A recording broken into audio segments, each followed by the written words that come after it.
Sir, Natasha और कार्तिक दोनों के कॉल रिकॉर्ड्स कल सुबह तक आ जाएंगे। प्रधान, जल्द से जल्द हमें कार्तिक तक पहुंचना होगा। पहले उसकी बीवी नताशा की डेड बॉडी हमें मिलती है, फिर पता चलता है कि उसके लाइफ में नताशा के अलावा दूसरी औरत भी, और इन सब के बीच ये कार्तिक कहाँ गायब हो गया पता नहीं। हो सकता है सर कार्तिक के कॉल रिकॉर्ड से हमें उस दूसरी औरत का पता चल जाए।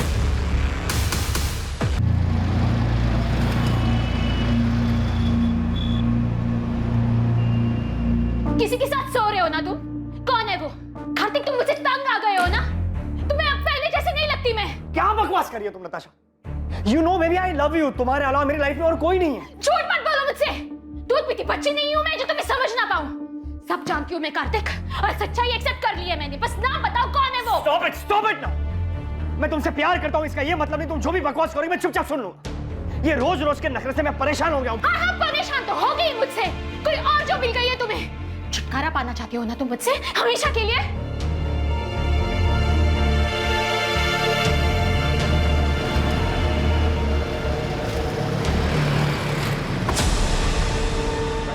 अरे कार्तिक सुन।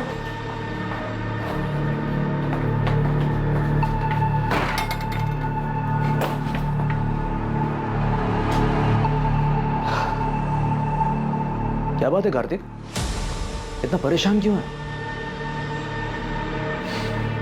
नताशा, वो औरत मेरी जान लेकर रही, उसके सवाल कभी खत्म ही नहीं होता। कहां गए थे, किसके साथ थे, इतनी देर क्यों हुई, और आज तो किसके साथ सो रहे हो? एक मिनट का सुकून नहीं है घर पर। इसे आराम से समझाने की कोशिश कर, शायद मान जाएगी। अरे वो कुछ सुनने को तैयार हो तब जाके समझाओ ना यार। तंग आ गया हूं उससे। मैंने डिसाइड कर लिया, इस बात का सॉल्यूशन निकालना ही होगा। बीमारी का इलाज जड़ से हो तो ही अच्छा है। अभी नताशा की बात को छोड़, वो रूम नंबर 7 वाली मिसेस मेहरा, उसका क्या करना है यार? जबरदस्ती ऑपरेशन की बात कर रही है वो।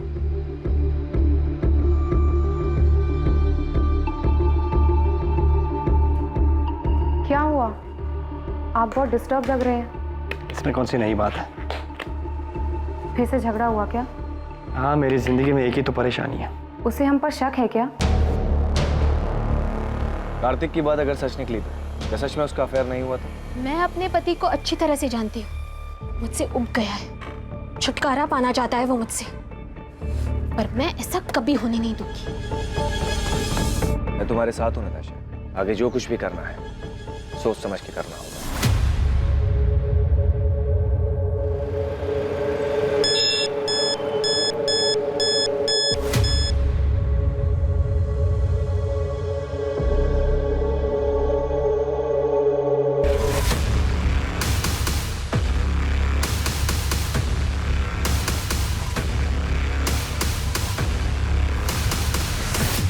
ये रहा तुम्हारी चीटिंग का सबूत। अब क्या कहना है तुम्हें? ये तुम्हें कहां से मिला? झूठ है ये। अब तो झूठ बोलना बंद करो कार्तिक। यकीन करो मेरा नताशा, ये नकली तस्वीरें हैं, मॉर्फ की हुई तस्वीरें हैं। किसी ने तुम्हें बहकाने के लिए भेजी है, ट्रस्ट मी। तुम मुझे बेवकूफ बना रहे थे कार्तिक। अब तुम देखना मैं तुम्हें कैसे बर्बाद करती हूँ। अब धमकी दे रही हो तुम मुझे? तुम्हें जो समझना है तुम समझ लो। तुम भी सुन लो, मैं ऐसा होने नहीं दूंगा।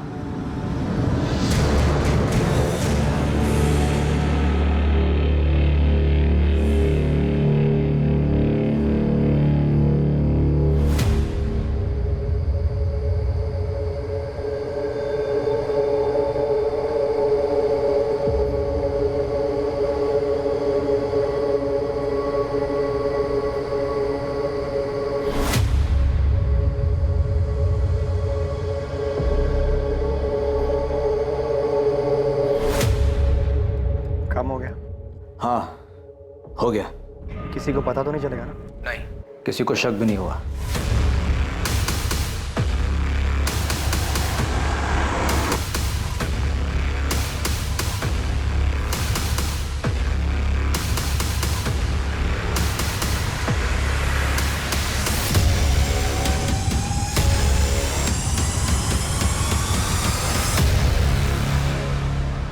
इंसान फितरत से ही पेचीदा होता है और इसकी जटिलता तब और बढ़ जाती है जब वो किसी रिश्ते में हो। भरोसे का टूट जाना और आपसी समझदारी की कमी, किसी भी रिश्ते के बिगड़ने के पीछे अक्सर ये वजहें अहम होती हैं। और जब ऐसा होता है तब रिश्तों में आक्रोश पनपता है और पता ही नहीं चलता कब दिलों में खींच पैदा हो जाती है।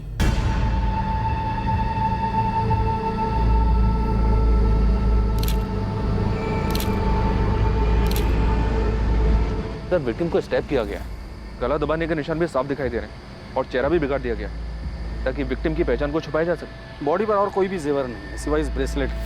इसका लॉक खुलना बहुत मुश्किल है। मुझे लगता है कातिल जल्दबाजी में इसे छोड़कर भाग गया। इस मर्डर का मकसद तो लूटपाट ही दिखाई दे रहा है। ये देखिए सर, विक्टिम की उंगलियों पर रिंग के निशान है, शायद उन लोगों ने उतार ली होगा। शायद उस पत्थर से विक्टिम का चेहरा बिगाड़ा गया होगा। उस पर खून के निशान है, शायद वो खून विक्टिम का होगा। बॉडी को पोस्टमार्टम के लिए भेज दो और मर्डर केस फाइल करो। सर मैं पास की सोसाइटी में रहता हूँ। मैं बालकनी पे खड़ा था, मैंने देखा कि एक वाइट कलर की वोजन 800 कार जो है झाड़ियों के पास रुकी। उसमें से 2 आदमी उतरे और दोनों ने मिलकर एक बंडल को जो है नीचे फेंका। कौन थे वो दोनों? पहले कभी देखा उनको? रात बहुत थी, ऐसे भी ये जगह मेरी बालकनी से बहुत दूर है, मैं देख नहीं पाया। और कुछ देखा था? कार का नंबर या और कुछ? उनकी कार के पीछे राइट साइड के कॉर्नर में कुछ था, डिजाइन तो समझ नहीं आया लेकिन कुछ रेडियम सा चमक रहा था, स्टिकर या समथिंग। कुछ और याद आ जाए तो हमें बता देना चाहिए। जी सर। प्रधान, सबसे पहले हमें विक्टिम की आइडेंटिटी का पता लगाना है। सभी पुलिस स्टेशन में मिसिंग कंप्लेंट चेक करो। विक्टिम की डिटेल्स, कपड़े और वो ब्रेसलेट न्यूज़पेपर और सोशल मीडिया पे डाल दो। वोजोन 800 कार का पता लगाने के लिए भी सब लोगों को काम पे लगा देता। अगर कातिल तक पहुंचना है तो हमारे पास ये सिर्फ व्हाइट कलर की हचबैक कार है।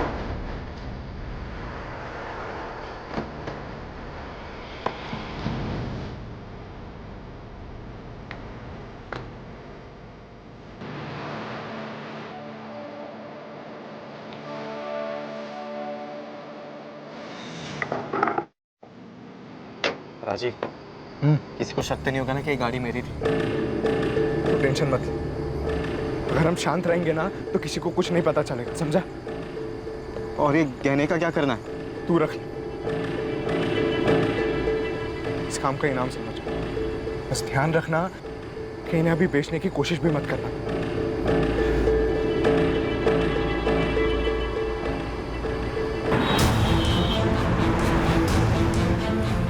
पुलिस ने अपना काम शुरू कर दिया और अगली सुबह सभी अखबारों में उस अज्ञात महिला की हत्या की खबर छपी। अज्ञात पीड़िता से जुड़ी जानकारी को सोशल मीडिया पर भी इस उम्मीद के साथ शेयर किया गया कि कोई ना कोई इस मृत महिला को पहचान लेगा। मुखबिरों को भी सक्रिय कर उस रेडियम स्टिकर वाली वोजान 800 कार का पता लगाने के लिए कहा गया, जिसका इस्तेमाल विक्टिम की लाश को ठिकाने लगाने के लिए किया गया था। पल्लवी मैम, हाँ, क्या हुआ सरिता? वो शास्त्री नगर वाले केस में उन तीनों बच्चों को कहाँ बेचा गया इसका पता चल गया। किसी चांद बेगम के कोठे पे हैं वो तीनों, डीबी रोड के रेड लाइट एरिया में। तुम ऐसा करो, अंजलि और पूजा से बात करो, उनसे कोऑर्डिनेट करके उन्हें कहो कि डायरेक्टली स्पॉट पर ही पहुंच जाए। मैं इंस्पेक्टर सिंह से बात करती हूँ। इस बार हमें तुरंत रेड करनी पड़ेगी। Okay ma'am. विक्टिम की एज 28 और 32 साल के बीच की है। टोटल 4 बार उसे स्टैब किया गया है। मर्डर वेपन जैसे कोई तेज धार वाला हथियार जैसे चाकू।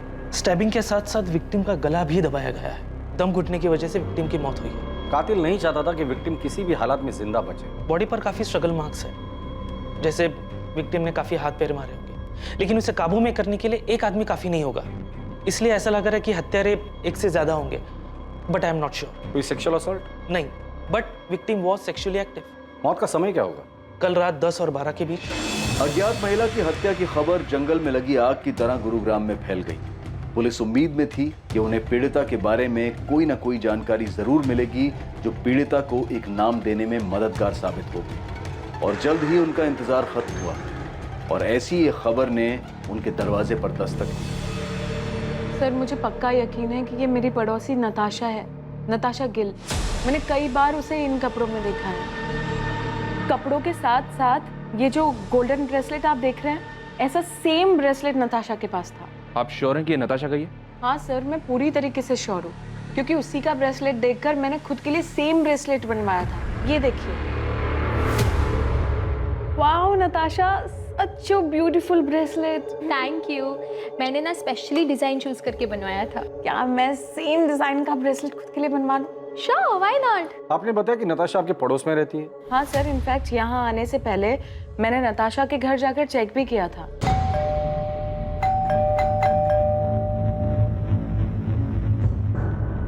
उसके बाद मैंने नताशा और उसके पति कार्तिक को फोन भी ट्राई किया, पर दोनों का नंबर स्विच ऑफ आ रहा था।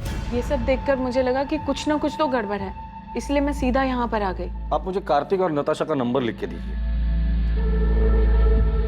वैसे ये दोनों काम क्या करते हैं? सर, कार्तिक डॉक्टर है और उसका खुद का नर्सिंग होम भी है, fit and care nursing home, जो जीवन चौक पर है। और नताशा टीचर है, स्कूल में हायर क्लासेस को पढ़ाती है। नताशा और कार्तिक के बीच रिलेशन कैसा था? देखने से तो सब ठीक ही लगता था सर, पर कभी कभी नताशा की बातों से ऐसा लगता था कि वो अपने हस्बैंड को लेकर बहुत पसेसिव थी। सर, कार्तिक और नताशा दोनों के फोन स्विच ऑफ।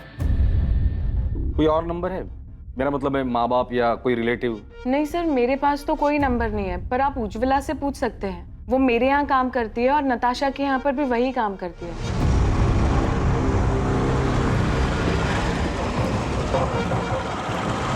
हाँ साहब, मैं ही नताशा दीदी और कार्तिक साहब के घर काम करने जाती हूँ। आज सुबह भी गई थी, उनका घर बंद था, लेकिन अक्सर ऐसा होता है कि वो लोग काम के लिए जल्दी निकल जाया करते थे, इसलिए साहब मुझे कुछ भी अजीब नहीं लगा। नताशा और कार्तिक के घर वालों के बारे में कुछ जानती हो? किसी का नंबर या पता है तुम्हारे पास? पता तो नहीं मालूम, लेकिन नताशा दीदी के माँ बाप गुरुग्राम में ही कहीं रहते हैं। उनकी माँ का नंबर है मेरे पास। इन दोनों का आपस में रिश्ता कैसे था? पहले तो बहुत अच्छा रिश्ता था, लेकिन पिछले 3 महीने से उन दोनों के बीच में काफी झगड़े हो रहे थे। 10 अगस्त को उनके यहाँ काम करने गई थी? जी। क्या तब लड़ाई झगड़ा कुछ हुआ था? हाँ साहब, उस दिन भी उन दोनों के बीच में काफी झगड़ा हुआ था। ये तुम्हें कहाँ से मिले? झूठ है ये। अब तो झूठ बोलना बंद करो कार्तिक। तुम देखना मैं तुम्हें कैसे बर्बाद करती हूँ अब। नताशा ने? क्यों? वो अफेयर वाले शक को लेकर? हो सकता है साहब। ठीक है उज्ज्वला, तुम जा सकते हो, जरूरत पड़ेगी तो दोबारा बुला लो। जी साहब। साहब, वो जो लाश है सच में नताशा दीदी की है? देखो, जब तक नताशा के परिवार वाले आके लाश को पहचान नहीं लेते हम कुछ नहीं कह सकते। नताशा के पेरेंट्स से बात हो गई है, वो डेड बॉडी की पहचान करने के लिए हॉस्पिटल आ रहे हैं, लेकिन सर कार्तिक के बारे में उन्हें भी कोई खबर नहीं है। अगर वो लाश नताशा की है तो बड़ी अजीब बात है। बीवी को मरे 2 दिन हो गए और पति गायब है। या तो कार्तिक भाग गया है या फिर उसके साथ भी कुछ हुआ है। ईशा, तुम्हारा असाइनमेंट कंप्लीट हुआ? कल तुम्हारी लास्ट डेट है ना? नहीं माँ। क्यों? और तुम कॉलेज भी नहीं गई आज? मेरा मन नहीं हो रहा था। अच्छा माँ, वो पापा से बात हुई? नहीं, और मुझे उनसे कोई बात करनी भी नहीं। अच्छा ठीक है, बैठो, खाना खाओ। वो तुम्हारे पापा हैं, तुम उनसे बात नहीं करोगी तो सब क्या कहेंगे? जिसे जो बोलना है बोलने दो माँ, मुझे कोई फर्क नहीं पड़ता। जो कुछ भी हुआ है उसे अब पीछे छोड़कर आगे तो बढ़ना पड़ेगा ना। ईशा, मैं तुमसे बात कर रही हूँ, फोन साइड में रखो। माँ, आपने ये मैसेज देखा? क्या?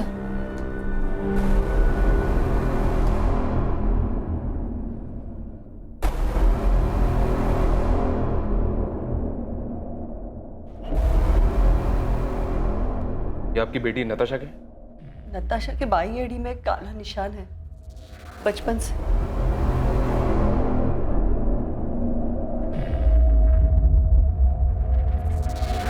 नताशा, नताशा, नताशा, सर 4 साल पहले नताशा को मलेरिया हुआ था, तब हमने कार्तिक के नर्सिंग होम में ही उसी की एडमिशन की थी। कार्तिक और नताशा पहली बार वहीं पे मिले थे। हमें उनके रिश्ते के बारे में बहुत बाद में पता चला। कार्तिक मुझसे 12 साल बड़ा हुआ तो क्या हुआ, उसे क्या फर्क पड़ता है? हम एक दूसरे से बहुत प्यार करते हैं, ये काफी नहीं है? नताशा, तुम अभी समझ नहीं रही हो। 12 साल बहुत होते हैं, और फिर कार्तिक की एक बार पहले शादी हो चुकी है। तुम्हें उससे बेहतर लड़का मिल जाएगा। मुझे बेहतर लड़का नहीं चाहिए पापा, मुझे बस कार्तिक चाहिए। मैं कार्तिक से प्यार करती हूँ। नताशा, तुम हर वक्त अपनी मनमानी नहीं कर सकती। आखिर समाज में भी हमारी कुछ इज्जत है। पापा प्लीज एक बार सोच कर तो देखो, कार्तिक में क्या कमी है? कार्तिक अच्छा लड़का है, अच्छा कमाता है, डॉक्टर है, और सबसे बड़ी बात, वो मुझसे बहुत प्यार करता है। Can I interrupt sir? Sir मैं आपसे वादा करता हूं मैं नताशा का ख्याल रखूं। आपको कोई शिकायत का मौका नहीं दूंगा। तुम्हारा पहले डाइवोर्स क्यों हुआ था? पापा, अब पुरानी बातें उठाने से क्या फायदा? कार्तिक आगे बढ़ चुका है अब मेरे साथ, और हम एक दूसरे के साथ बहुत खुश हैं। नताशा को हम दुखी नहीं देख सकते थे, इसलिए हमें उसकी जिद के आगे झुकना पड़ा। क्या आप लोगों को पता है कि कार्तिक की जिंदगी में नताशा के अलावा भी एक दूसरी औरत थी? सर ये क्या कह रहे हैं आप? जी हाँ, और पिछले कई महीनों से इसी बात को लेकर कार्तिक और नताशा के बीच झगड़ा हो रहा है। सर मेरी नताशा से हर दूसरे दिन बात हुआ करती थी, उसने तो कभी ऐसा कुछ नहीं कहा। सर, नताशा और कार्तिक दोनों के कॉल रिकॉर्ड्स कल सुबह तक आ जाएंगे। प्रधान, जल्द से जल्द हमें कार्तिक तक पहुंचना होगा। पहले उसकी बीवी नताशा की डेड बॉडी हमें मिलती है, फिर पता चलता है कि उसके लाइफ में नताशा के अलावा दूसरी औरत भी, और इन सब के बीच ये कार्तिक कहाँ गायब हो गया पता नहीं। हो सकता है सर कार्तिक के कॉल रिकॉर्ड से हमें उस दूसरी औरत का पता चल जाए।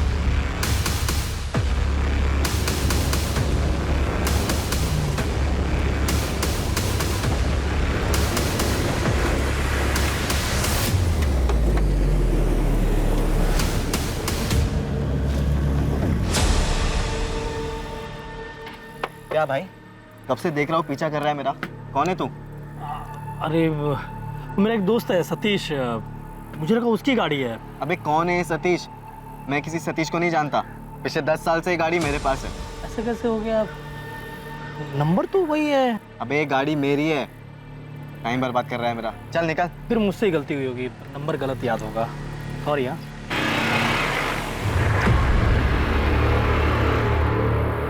हाँ विक्रांत बोल। राजीव, वो एक आदमी मेरा पीछा कर रहा था गाड़ी से। पीछा कर रहा था? तो तूने क्या किया? मैंने उससे जब पूछा तो बोल रहा था कि किसी सतीश की गाड़ी है ये। तूने उसकी शक्ल देखी ना?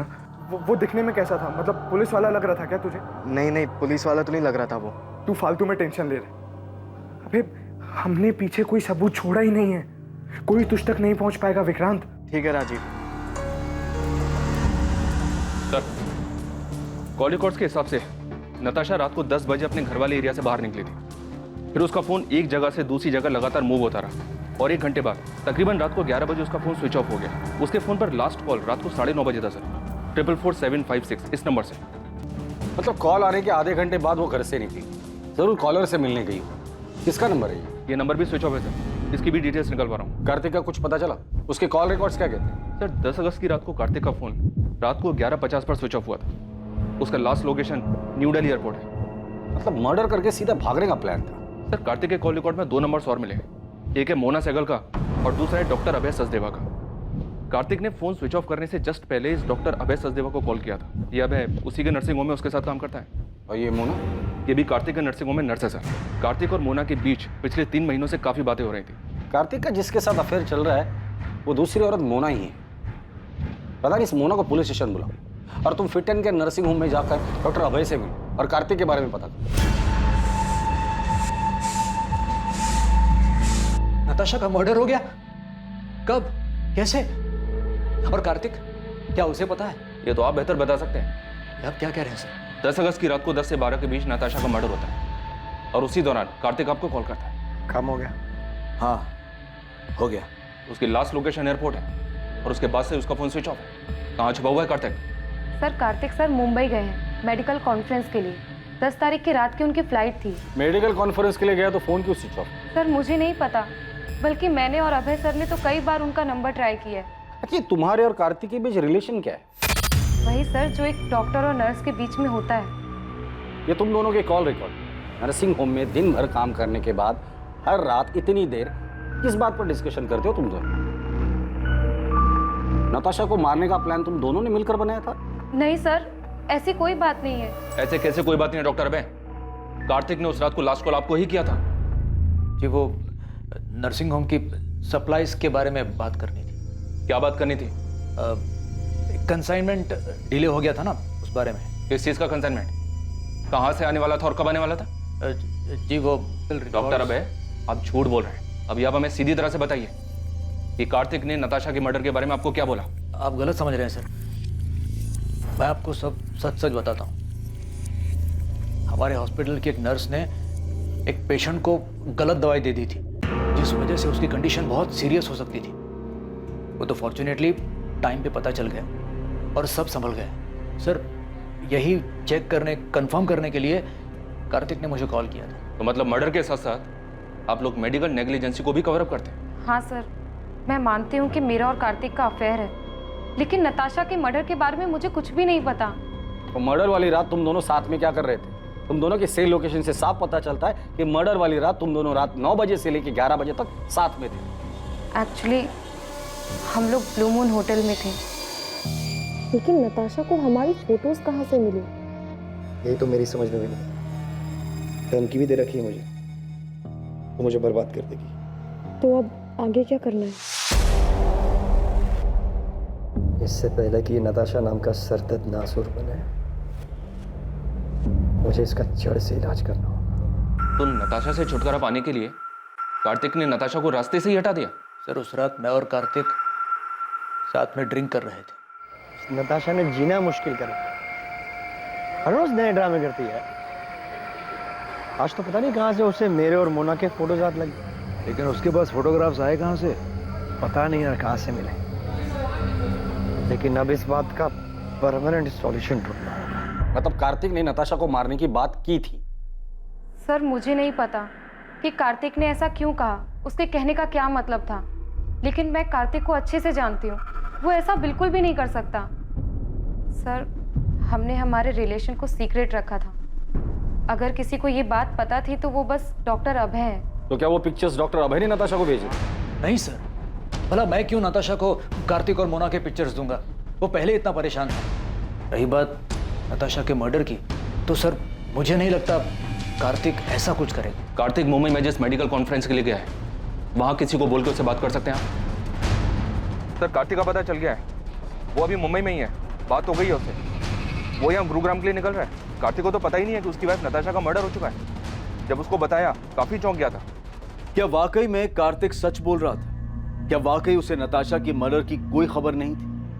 और अगर कार्तिक को इस बारे में कुछ पता नहीं था तो उसने पिछले 2 दिन से अपना फोन क्यों ऑफ कर रखा था? या फिर यह हत्या कार्तिक की तरफ से एक परफेक्ट मर्डर था, जिसमें हत्या के वक्त उसका गुरुग्राम से बाहर मुंबई में होना सिर्फ उसकी प्लानिंग का एक हिस्सा था, ताकि वो आरोपों से बच सके? इन सारे सवालों के जवाब पुलिस को सिर्फ कार्तिक से मिल सकते थे। कितनी बार बताऊं सर, मैंने फोन स्विच ऑफ नहीं किया था। मोना से मिलने के बाद मैं कैब लेकर एयरपोर्ट के लिए निकला था और गलती से फोन कैब में छूट गया। नताशा से पहले भी तुम्हारी एक शादी हुई थी, वो बीवी कहाँ है? उसकी डेथ हो चुकी है। उसी के बाद मैंने नताशा के साथ शादी की। नताशा के माँ बाप को झूठ क्यों बोला था कि तुम्हारा डिवोर्स हुआ है? मैंने झूठ नहीं बोला, नताशा ने बोला था। वो क्यों झूठ बोले? मैं कैसे बता सकता हूँ? 10 अगस्त की रात जब तुम तुम्हारे दोस्त अभय के साथ ड्रिंक कर रहे थे, तब तुमने कहा था कि नताशा का परमानेंट सॉल्यूशन ढूंढना है। अब इस बात का परमानेंट सॉल्यूशन ढूंढना होगा। और यही बात तुमने मोना से भी कही थी मर्डर वाली रात। इससे पहले कि नताशा नाम का सरदर्द नासुर बने, मुझे इसका जड़ से इलाज करना होगा। मेरे कहने का मतलब ये नहीं था सर, मैं डिवोर्स की बात कर रहा था। मैं नताशा से मिलकर आउट ऑफ कोर्ट सेटलमेंट करने की बात कर रहा था। तो इस मर्डर में तुम्हारा कोई हाथ नहीं? मैं नताशा का मर्डर क्यों करूंगा सर? और कोई है जो नताशा को मारना चाहता हो? मुझे इस बारे में नहीं पता सर, लेकिन सर हमारी शादी से पहले नताशा का एक दोस्त हुआ करता था, अमृत। वो उसे बहुत पसंद भी करता था। इनफैक्ट हमारी शादी के बाद उसने नताशा के साथ बात करना भी बंद कर दिया था। हाँ सर, मैंने उससे बात करनी बंद कर दी थी, क्योंकि मैं नताशा को पसंद करता था, लेकिन नताशा कार्तिक से प्यार करती थी। उस वक्त मैं ये देख नहीं पाया और मैंने उससे बात करनी बंद कर दी। और फिर 3 साल बाद तुम दोनों में बातें शुरू हो गई। तुम्हें लगा इस बार तुम्हारा चांस लगेगा, क्योंकि नताशा कार्तिक से नाराज थी। तूने बात करने की कोशिश की, लेकिन नताशा ने मना कर दिया और इसलिए गुस्से में आकर तुमने नताशा को मार डाला। सर, मैंने किसी को नहीं मारा और ना ही मैं नताशा से प्यार करता था। 3 महीने पहले इत्तेफाकन वो मुझे एक सोशल नेटवर्क की साइट पे मिली। हमारी बातचीत हुई और नंबर एक्सचेंज किया। चल मान लेते कि तू जो कुछ भी बोल रहा है वो सच बोल रहा है। नताशा तुम्हारी अच्छी दोस्त थी, काफी बातें शेयर हुई होगी। तुम्हें क्या लगता है नताशा को किसने मारा होगा? सर, वो सब मुझे नहीं पता, लेकिन मैं इतना बता सकता हूँ कि नताशा ने तय कर लिया था कि वो कार्तिक के ऊपर चीटिंग का केस करे। उसे बर्बाद करना चाहती थी। हो सकता है कार्तिक उसे अपने रास्ते से हटाना चाहता है।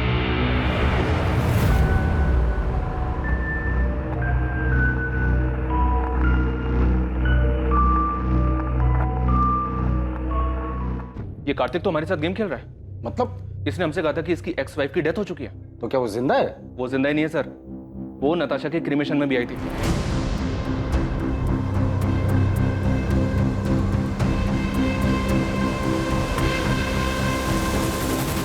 पल्लवी गिल, कार्तिक की एक्स वाइफ।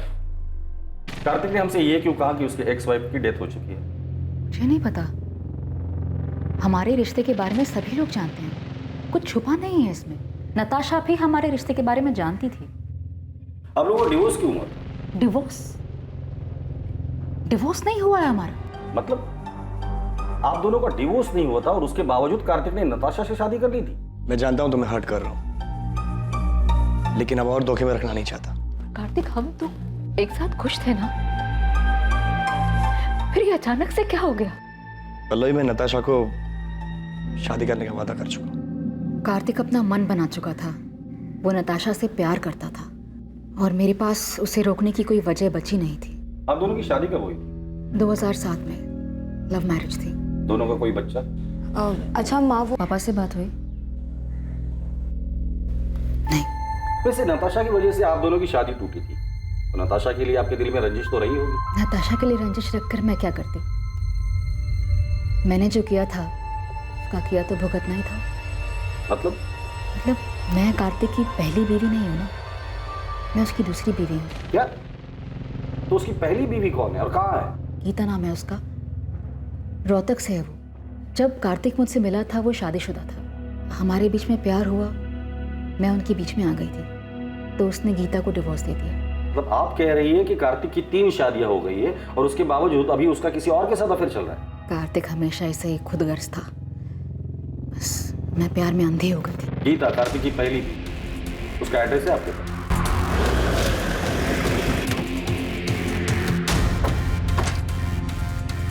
जगदीश अग्रवाल। हाँ सर, मैं ही हूँ, लेकिन आप क्यों पूछ रहे हैं? 444756, ये तेरा नंबर है ना? हाँ सर, मैंने फ्री इंटरनेट के लिए लिया था। उसके फोन पर लास्ट कॉल रात को 9:30 बजे था सर, 444756, इस नंबर से। ये नंबर भी स्विच ऑफ है सर, इसकी भी डिटेल्स निकल पा रहा हूँ। अभी सच सच बोल, नताशा गिल को क्यों मारा? नताशा? सर ये कौन है और मैं किसी को क्यों मारूंगा? तू एडीआई कॉलेज में पढ़ता है ना? नहीं सर, मैं तो एसआरवी कॉलेज में पढ़ता हूँ। सर मुझे नहीं पता आप किस मर्डर की बात कर रहे हो। मैं किसी नताशा को नहीं जानता, और इंटरनेट यूज़ करने के बाद मैंने वो सिम कार्ड फेंक दिया था सर। और तेरी इस लापरवाही की वजह से किसी ने उस सिम कार्ड का इस्तेमाल करके बहुत सफाई के साथ मर्डर कर दी। सच सच बता, नताशा के मर्डर में कहीं तेरा हाथ तो नहीं? दिमाग खराब हो गया तेरा? क्या बोलना क्या चाहता तू? पुलिस को तुझ पे शक। उस रात तूने कहा था कि तू नताशा से काफी परेशान था, उससे पीछा छुड़ाने के लिए कुछ करने की सोच रहा था। हाँ भाई, मैं मुंबई से लौटने के बाद नताशा के साथ डिवोर्स देने की सोच रहा था। ये बात तू मुझे उस रात भी कह सकता था। मुझे भरोसा नहीं मुझ पर। मैं तुझ पे भरोसा करना चाहता हूँ, एंड आई ट्रूली होप कि तू सच बोल रहा है।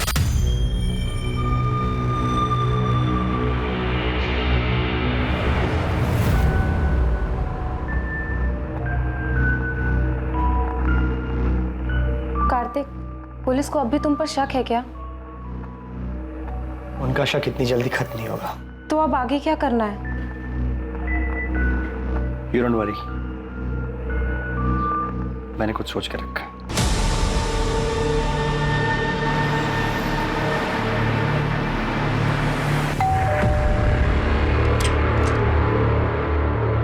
गीता कक्कड़ जी।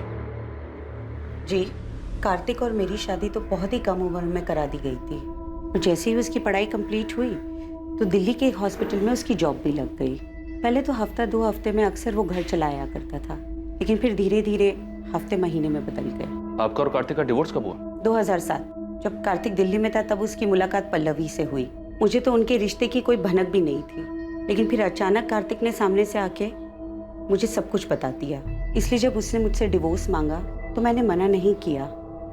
कार्तिक का काम अच्छा चल रहा था, तो मुझे लगा कि वो हमारी बेटी को एक अच्छी जिंदगी दे पाएगा, इसलिए मैंने हमारी बेटी की कस्टडी उसे सौंप दी। आपकी और कार्तिक की एक बेटी भी है? जी हाँ, ईशा गिल, और वो अपने पापा कार्तिक और पल्लवी के साथ ही तो रहती है। लेकिन कार्तिक और पल्लवी दोनों ने हमें ईशा के बारे में तो कुछ नहीं बताया। कार्तिक आखिर झूठ क्यों बोल रहा था? क्या वो खुद को बचाना चाहता था या फिर किसी और को? पल्लवी से मेरी शादी हुई तब ईशा 7 साल की थी। शुरुआत से ही मैंने ईशा को अपनी बेटी माना था। मैंने और कार्तिक ने दोनों ने मिलकर इसे बड़ा किया है। लेकिन फिर पापा की जिंदगी में नताशा आई और सब कुछ बिखर गया। मैं ईशा को अपने साथ रखना चाहता था, उसे कभी छोड़ना नहीं चाहता था। लेकिन मैं माँ को छोड़कर कहीं नहीं जाना चाहती थी, खासकर उस नताशा के साथ रहने के लिए, जिसकी वजह से मेरी माँ को इतनी ठेस पहुंची। मैंने वो घर छोड़ा था लेकिन ईशा को कभी नहीं छोड़ा। वो मेरी इकलौती औलाद है। मेरे लिए मेरी फैमिली सिर्फ मेरी माँ है सर, और कोई भी नहीं। और अगर पापा को मेरी इतनी चिंता होती तो वो मुझे छोड़कर कभी नहीं जाते। कार्तिक, पल्लवी और ईशा तीनों से बात करके सिर्फ फैमिली ड्रामा सामने आ रहा है। अभी तक हमारे पास किसी के खिलाफ कोई सबूत भी नहीं है और ना ही कोई वजह। सर कार्तिक के कॉल रिकॉर्ड्स के हिसाब से भी उसकी और नताशा की लोकेशंस अलग अलग है। मैंने पल्लवी और ईशा के कॉल रिकॉर्ड्स भी स्टडी की। इंसिडेंट के वक्त ये दोनों घर पर ही थे। इनके अलावा डॉक्टर अभय, नताशा का फ्रेंड अमृत और नर्स मोना, इनके खिलाफ भी कुछ नहीं मिला। तो प्रधान, नताशा को मारा किसने? किसने की होगी इतनी जबरदस्त प्लानिंग जो हमारे हाथ ही नहीं लग रहे? साहब अंदर आऊं क्या? आजा बहादुर, कुछ अच्छी खबर है तो बता। साहब, हमने गुरुग्राम में आपकी सफेद कार को पूरी तरह छान मारा, लेकिन किसी भी कार पे वो स्टिकर नहीं दिखा सर। यहाँ तक कि एनसीआर इलाके में भी ढूंढा, लेकिन वो स्टिकर वाली कार नहीं दिखी सर। और नताशा के गहनों के बारे में कुछ पता चला? अभी मार्केट में आए नहीं है। और सर वो सुपारी वाले एंगल से भी कुछ मिला नहीं। तुमने कहा था कि गुरुग्राम में 3 ओजोन 800 सफेद कार्स हैं, लेकिन किसी पर भी स्टिकर नहीं है, पता है मुझे। उन कार ओनर्स का नाम और एड्रेस है तुम्हारे पास? हाँ साहब, वो तो मैंने पहले ही पता कर लिया। मुझे लगता है कातिल ने वो रेडियम स्टिकर निकाल दिया होगा। प्रधान, इन तीनों की हिस्ट्री निकालो और उठाकर लेकर आओ। मुझे लगता है इन तीनों में से कोई एक तो हमारे काम का आदमी है।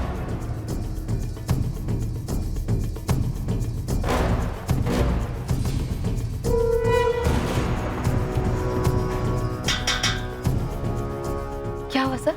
विक्रांत मेरा बेटा है। कहाँ है? वो तो गैरेज में गया है काम करने। विक्रांत जहाँ काम करता है वहाँ का एड्रेस दीजिए। सब क्या हुआ है मुझे?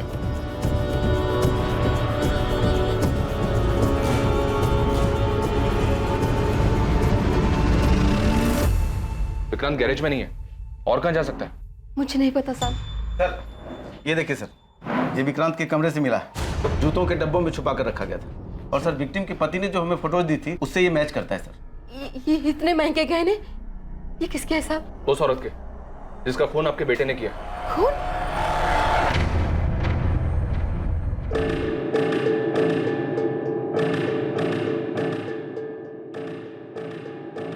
हाँ विक्रांत बोल। राजीव, अबे पुलिस मेरे घर तक पहुंच गई।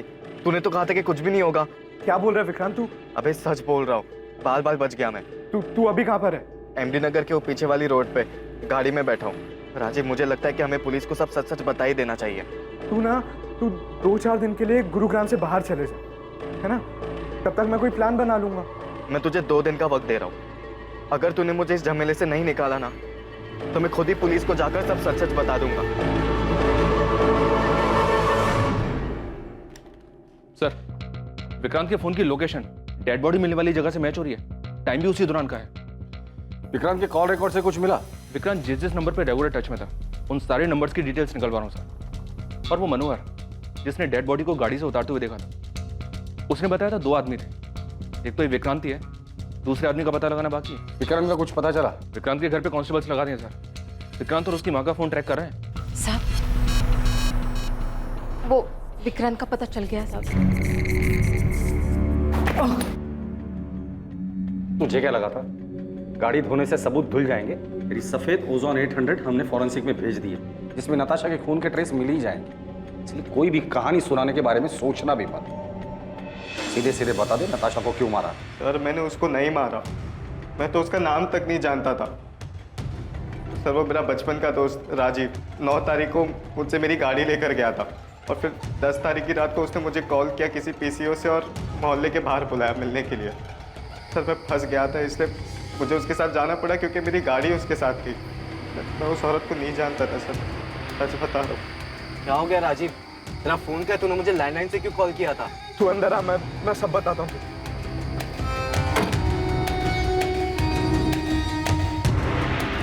राजीव तू इतना बौखलाया हुआ क्यों है? कुछ बताएगा मुझे क्या हुआ?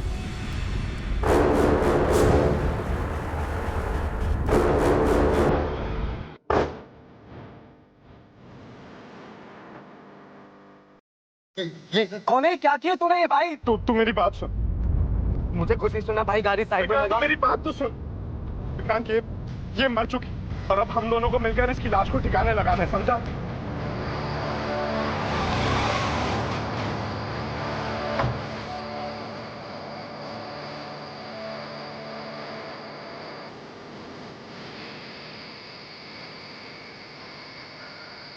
जल्दी कर।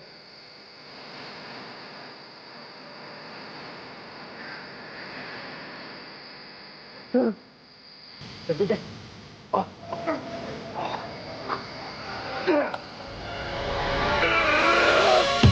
सर मैं प्यार के जुनून में अंधा हो गया था सर। उसे पाने के लिए जो बन पड़ा मैंने किया सर। किसके प्यार का जुनून था? नताशा के? नहीं सर, ईशा के। ईशा के लिए तूने नताशा को मार दिया? हाँ सर। तो ईशा ने तुम्हें कहा था नताशा को मारने के लिए? नहीं सर, उसकी माँ पल्लवी ने कहा था सर।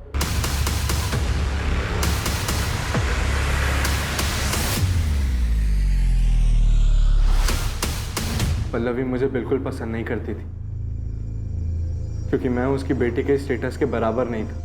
मैं और राजीव पिछले 6 महीने से डेट कर रहे थे, पर माँ हमारे रिश्ते से खुश नहीं थी। तकरीबन 1-1.5 महीने पहले मैंने राजीव को घर बुलाया था लंच पर, ताकि माँ उसे और जान सके। जब मैंने राजीव को घर पे देखा तो मुझे लगा कि इस मर्डर को अंजाम देने में मैं उसका इस्तेमाल कर सकती हूँ, इसलिए मैंने उसके सामने एक शर्त रखी। तुम अगर ईशा के साथ रहना चाहते हो, मेरा एक काम करना पड़ेगा।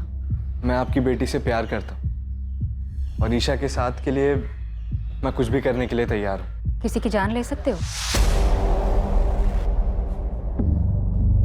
माँ, इस सब में आप राजीव को क्यों खींच रही हो?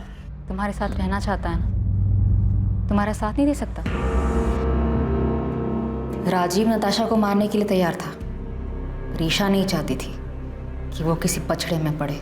मैं उसका इस्तेमाल नहीं कर सकती। हाँ, अगर वो तुमसे प्यार करता है तो तुम्हारे लिए इतना तो कर ही सकता है। लेकिन माँ, आप ऐसे कैसे किसी और की लाइफ डेंजर में डाल सकती हो?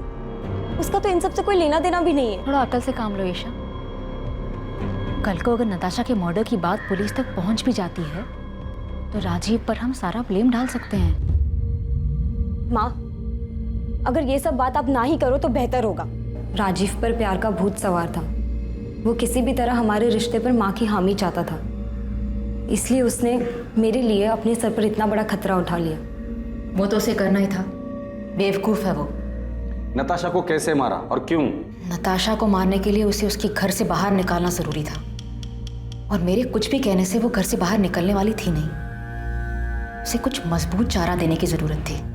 और फिर मैंने उसे वो चारा दी। ईशा की माँ कार्तिक और मोना के बारे में सब जानती थी, उसे सब पता था उनके अफेयर के बारे में।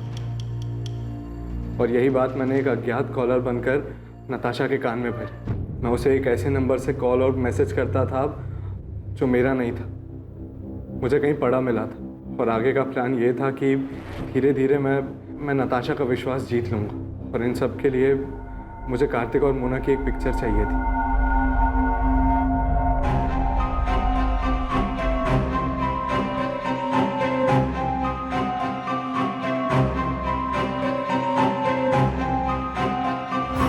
प्लान के मुताबिक 10 अगस्त को राजीव ने वो फोटोज उसे दिखाए। मुझे पता था नताशा वो फोटोज देखकर बहुत अपसेट होगी। फिर रात 9:30 बजे मैंने नताशा को कॉल कर मिलने बुलाया। मैंने कहा कि मुझे पता है कार्तिक कहाँ है और किसके साथ है, और 1 लाख रुपए के बदले में मैं उसे वहाँ ले जा सकता हूँ। और नताशा कार्तिक को रंगे हाथों पकड़ना चाहती थी। वो तुरंत राजी हो गई। फिर थोड़ी देर बाद ही मैंने नताशा को मार्केट रोड के चौराहे से पिक किया। कहाँ है कार्तिक? किसके साथ है? मैं आपको वहीं लेके जा रहा हूँ। आप पैसे लाए हो? हाँ, पूरे 1 लाख है, पर काम हो जाने के बाद। ये कहाँ लेके आ गए हो तुम मुझे? यहाँ जंगल के बीच में तुमने गाड़ी क्यों रोक दी? बस 1 मिनट। पल्लवी, ईशा, तुम दोनों यहाँ पे क्या कर रहे हो?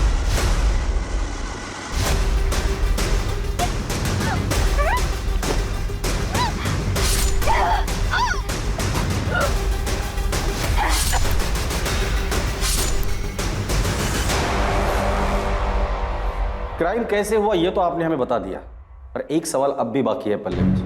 क्यों? वजह क्या थी नताशा को मारने की?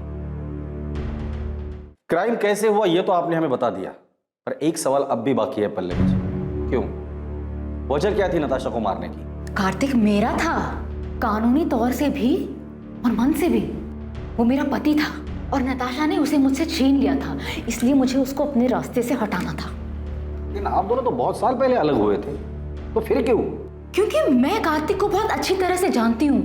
शादी के दौरान भी उसकी कई सारे अफेयर्स हुए, पर हर बार वो मेरे पास लौट कर आया था।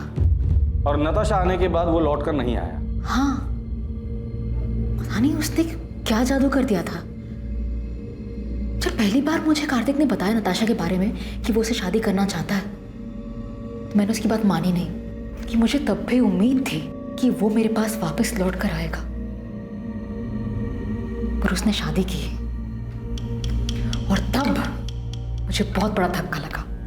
माँ इस बात को मान ही नहीं रही थी कि पापा ने शादी कर ली। उन दिनों इन्हें संभालना बहुत मुश्किल हो गया था, जैसे इन्होंने अपना संतुलन ही खो दिया हो। और इन सब के जिम्मेदार मेरे पापा थे, इसलिए मैं उनसे आज भी उतनी ही नफरत करती। धीरे धीरे सब ठीक होने लगा था, माँ की तबीयत भी संभलने लगी थी। पर कार्तिक गिल को हमारी खुशियां कहाँ मंजूर थी। कार्तिक, इतनी देर रात तुम यहाँ क्या कर रहे हो? पल्लवी, मैं तुमसे सॉरी। सॉरी पल्लवी। आराम से आराम से। क्या हालत बना रखी है तुमने? Miss you Pallavi, I miss you. क्या कह रहे हो तुम ये? सच बोल रहा हूँ, मेरी जिंदगी में तुम्हारी जगह और कोई नहीं ले सकता। इतने सालों बाद अब तुम्हें मेरी याद आई है? तुम ही तो गए थे ना मुझे छोड़कर। गलती हो गई मुझसे, मैं देखो आज वापस भी तो आया हूँ। आज मेरे पास सब कुछ, नताशा, मोना, फिर भी मैं बहुत अकेला हूँ।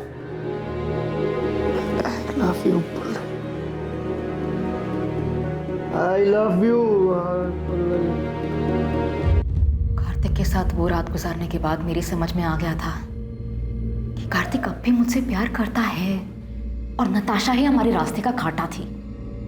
इसलिए नताशा को रास्ते से हटाने का प्लान तुमने बना लिया और उसमें ईशा को भी शामिल कर लिया। क्या माँ, आपको समझ भी रहा, आप क्या सोच रही हो? तुम नहीं समझ रही हो मैं क्या बोल रही हूँ। नताशा के जाने के बाद सब कुछ पहले जैसा हो जाएगा। हम सब लोग खुशी खुशी रहने लग जाएंगे। तुम्हारे पापा भी हमारे साथ रहेंगे। माँ प्लीज संभालो खुद को और मेरी बात को समझो। ये सब करने का कोई फायदा नहीं होगा माँ, पापा लौटकर नहीं आने वाले। प्लीज मेरी मदद करो। मैं अपनी माँ की तरह सपनों में नहीं जीती। मैं जानती थी ऐसा कुछ नहीं होगा।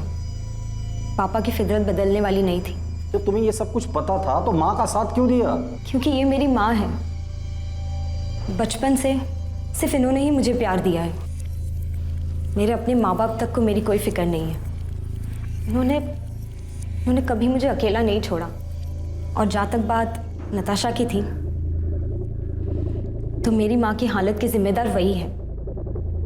उसी ने हमारा घर तोड़ा था। सच कहूं, उसे मारने का मुझे कोई गम नहीं। तुम लोगों की जिंदगी अच्छे से कट रही थी। तुम दोनों को देखकर कोई नहीं कहेगा कि ईशा तुम्हारी असली बेटी नहीं है, तुम उसकी असली माँ नहीं। इतना सब कुछ अच्छे से चल रहा था, वो एक झटके में तुमने खत्म कर दिया। एक ऐसे आदमी के लिए जिसने बार बार ये साबित किया है कि वो तुम्हारा ही नहीं, किसी का भी अच्छा पति बन ही नहीं सकता। तुम्हारा घर नताशा ने नहीं तोड़ा है, कार्तिक, जिसे अपना घर, परिवार की या शादी इस शब्द की इज्जत करने आती ही नहीं है। बेटा, ये तुमने क्या कर दिया? क्यों किया ऐसा? नताशा ने तुम लोगों का क्या बिगाड़ा था? नताशा ने नहीं, आपने बिगाड़ा। शौक क्यों हो रहे हैं? शादी और रिश्तों का मजाक बनाना तो आपकी आदत है ना। किसी के साथ रहना नहीं रहना ये तो आपकी मर्जी है। जब जी चाहा तब आप वापस आ गए और जब जी चाहा तब छोड़ दिया। पहले गीता, फिर माँ, नताशा और अब मोना। उसके साथ भी आप यही करेंगे ना? न जाने कितनी लड़कियों के साथ आपने सेम ड्रामा किया होगा। आपको तो ये भी नहीं पता कि इन सब चीजों का मुझ पे कितना बुरा असर पड़ा है। मुझे तो शर्म आती है कि मैं आपकी बेटी हूं।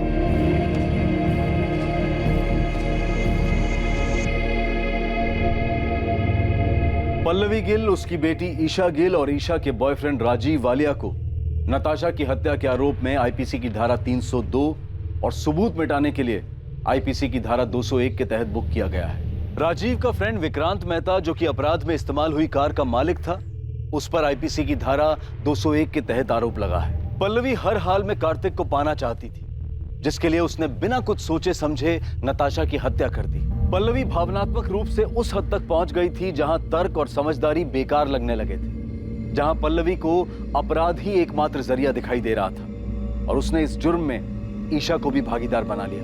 बेशक पल्लवी गलत थी, लेकिन वो अकेली गलत नहीं थी। अगर ईशा चाहती तो अपनी मां को समझाकर इस जुर्म को होने से रोक सकती थी, लेकिन उसने भी अपने अंदर की कड़वाहट के कारण समझदारी, लॉजिक और कॉमन सेंस को दरकिनार कर दिया। भावनात्मक रूप से उथल पुथल होने के वक्त लिया गया हर फैसला इसमें शामिल लोगों के लिए हमेशा तबाही लाने वाला ही होता है। फिर मुलाकात होगी एक और नए केस के साथ। देखते रहें क्राइम पेट्रोल सतर्क, सोमवार से शुक्रवार रात 11 बजे। और याद रखें, क्राइम और आपके बीच में सिर्फ इतना फर्क है कि आप कितने सतर्क हैं। सतर्क रहें, सुरक्षित रहें। जय हिंद।